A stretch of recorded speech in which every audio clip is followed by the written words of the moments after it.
Yo, what's good, Girl 413 here back in the day, and today, guys, there is a brand new clue thread for the upcoming April DLC for Forza Motorsport 7. Guys, that is right, there is a brand new DLC coming to Forza Motorsport 7, and it'll be dropping on April the 10th, and I do believe, if I am correct on this, I think that this may be the last DLC that is going to be a part of the car pass. So you guys may want to be aware of that. We may get one more, I'm not entirely sure on that. But without further ado, let's go ahead and take a look at the clues and what I think each one of the cars is going to be. So starting off with clue number 1, what we have is it says, sure, it's practical, but it's really an epic journey. And oh my god, I'm really hoping that the car that I think this is not in the game. I really hope this, because if Forza starts putting in minivans, I'm going to be so pissed, and that is the Honda Odyssey. Now, the reason why I think it's actually the Honda Odyssey is because the Odyssey is a Greek mythology story that surrounds Odysseus as he goes on an epic journey. Now, the type of narrative that this book is written in, it's written in an epic, a practical minivan named after what is essentially an epic journey. I really hope that's not it. Then, of course, there's also the obvious choice, which is going to be the Dodge Journey SRT8, which I would be a little bit more accepting of the Journey SRT8 than the Honda Odyssey, unless they give us like some sort of crazy, ridiculous Odyssey that I don't know about. I'm going to be really mad at that. But there was a couple other people who were guessing about another car, which would, this would be the one out of the three that I would probably most be accepting with.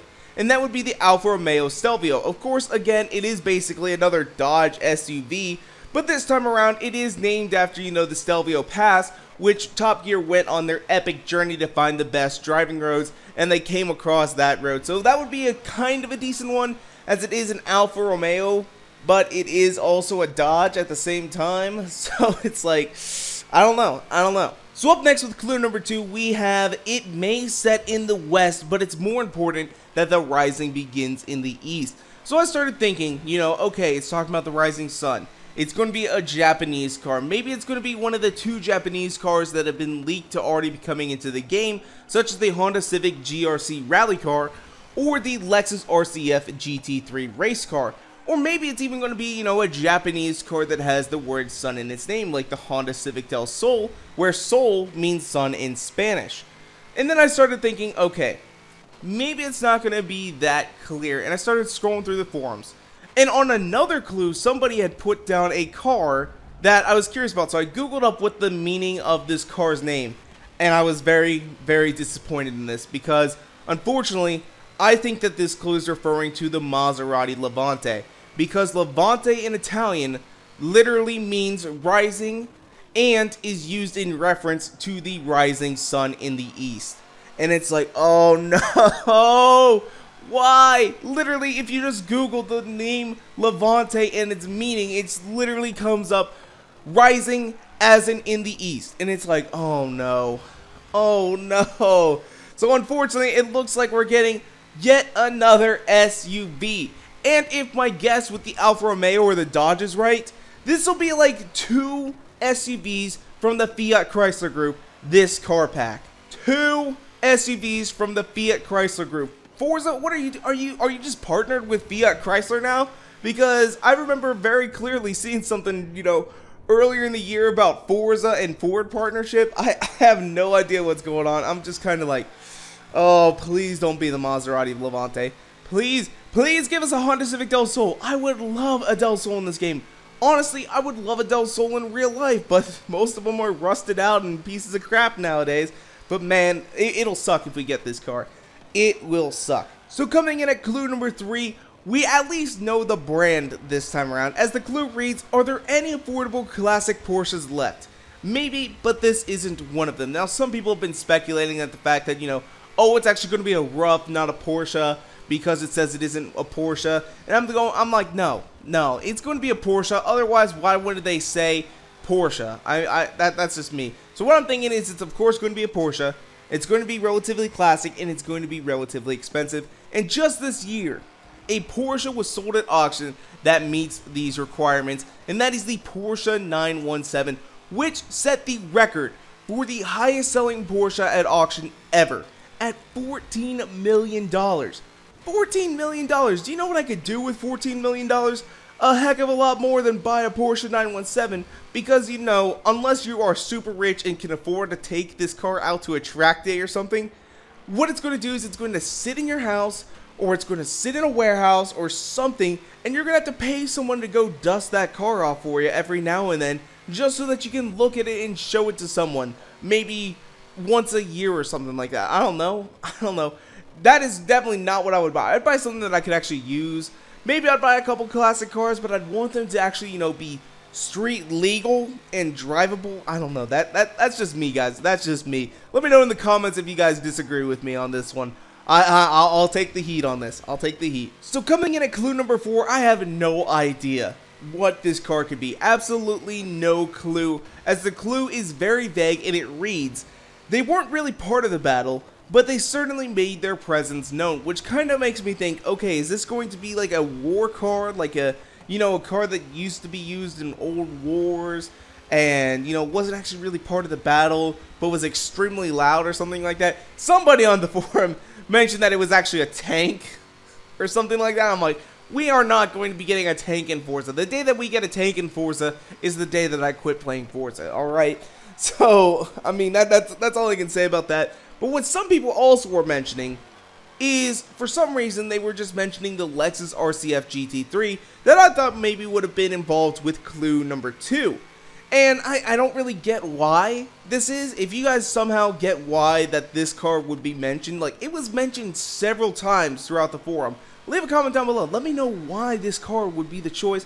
But you know what, I guess I'm just going to follow the pack on this one, and I'm going to say the Lexus RCF GT3. So coming in at clue number 5, this was another clue that I was stumped on for quite a while until I saw one post on the forum. Now the clue reads, the first was a race car you could drive on the road. The second was a road car you could adapt to race. Baby steps. So of course I started thinking, okay, so this car started in life as a race car, and then the manufacturer made a road car based on the race car, and you can sort of upgrade the road car to, you know, get onto the track and make it halfway decent. And then I started reading through the forums and looking for, like, ideas on what this could be. And somebody posted a car that fits the definition perfectly. And that is the Scuderia Cameron Glickenhaus SCG003.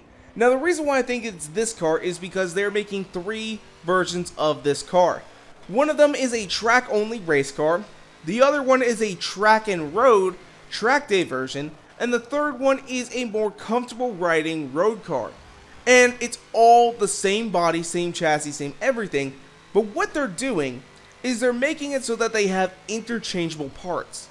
So if you have the road car and you're really rich and you have tons of money and you can go ahead and you enter into a racing series, you can go ahead and take your road car version to the Scuderia Glickenhaus factory, and they will go ahead and they will take the parts for the track-only race version, and they'll go ahead and stick it on your car, so now you have a track-only race car that is not street legal. So, it's kind of interesting because, you know, you can interchange the parts out and all that sort of stuff, and adapt the car to fit your needs. So coming in at clue number 6, what we have is it says, oops, but seriously, in my seriously awesome opinion, this is a car that belongs in Forza. So there's only really one obvious choice for this clue, and that is going to be the Nissan GTP ZX Turbo. Now the reason why I say this is, some of you guys may be unaware of this, but this car got leaked last week. In last week's Forza Week in Review, what happened is they started mentioning, oh, if you go ahead and do this race, and they gave a description of the race, and it just said this car right here. It just said this car, and that car is not currently in the game, and it was the April Car Pack Challenge that is going to be coming to Rivals starting on Tuesday. And they just blatantly put the car out there, and it's like, okay, I guess we know what the next car is going to be. So that was kind of an interesting little takeaway there. And I didn't want to have any spoilers until just now. I guess, you know, we already know what the car is going to be. We're trying to guess what the cars are going to be in the next clue thread. So I kind of saved, you know, all the suspense until now. So finally coming in at clue number 7, we have another very vague clue, but I do have some ideas on this. As it reads, I still can't decide if it's more beauty or more beast. Well, I'll leave that up to you to decide. And, of course, what I'm thinking here is it's going to be a hypercar. It's going to be something that's relatively powerful and beastly, but also has some strikingly good looks and beautiful. And my first guest on this is going to be the Aston Martin Valkyrie, because this car of course is very powerful with over 1,000 horsepower. However though, look-wise, I don't necessarily see this as being beautiful. Very striking, yes, but beautiful, no. But I could see how some people could see this as beautiful, as beauty is in the eye of the beholder. To me though, I just don't really see it as a beautiful looking car. Very good looking, yeah, it's okay looking, it's sporty. When you see this car out on the road, you're going to be like, man, that is a fast looking car. But you're not going to be like, man, that is a beautiful car. You're just not. But my second guess though is the McLaren Senna. Now I guess this I think in the last car pack clue thread, but I think that this might be our chance here, guys. The McLaren Senna I do think is actually a beautiful looking car, as it follows along with sort of that McLaren styling that they've been going for, but it's not very different in my opinion from what they've already been having, so it's sort of getting a little bit repetitive in my mind.